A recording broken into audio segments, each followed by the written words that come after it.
Zach Bridges was a recent contestant on The Voice, and he chose to sing a song that Coach Blake Shelton has covered but is well known for, and that's Old Red.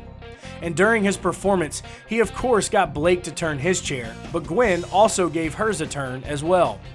Bridges actually did a pretty good job at performing the song, but it is what happened after his performance that made it even more special, not only for Bridges, but the fans in attendance and the other coaches.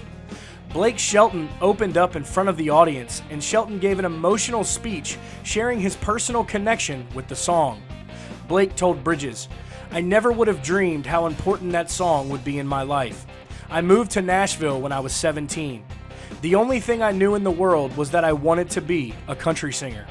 I had just graduated high school, and 2 weeks later I was sitting in Nashville. My first job was painting a house for Mae Boren Axton, whose son was Hoyt Axton. He was living in her driveway on his tour bus, and he invited me into his bus one day and he sang me that song.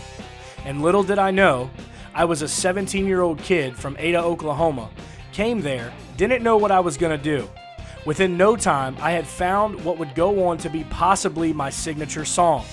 And now here, all these years later, that's the song that you chose to sing, and that song is timeless." Now, for Blake to be opening up and taking a moment to be serious on the show is pretty rare. But while he was speaking, the audience and coaches fell silent, giving their full attention to Blake and his very personal story. John Legend even responded to Blake after his speech and said, "That story melted my heart, man." Legend then of course lightened up the room a little and said, "Blake lies a lot on the show, and it's like Blake is actually human. He's a decent person sometimes." Also, it was really cool to hear Blake talk about working for the lady known as the Queen Mother of Nashville, Mae Axton, who co-wrote Elvis Presley's famous song, Heartbreak Hotel. Even though Old Red was first recorded by the Possum, George Jones, Blake Shelton definitely did the song justice and made it into a fan favorite.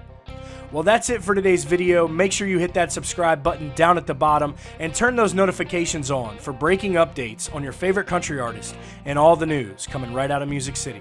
Y'all stay country.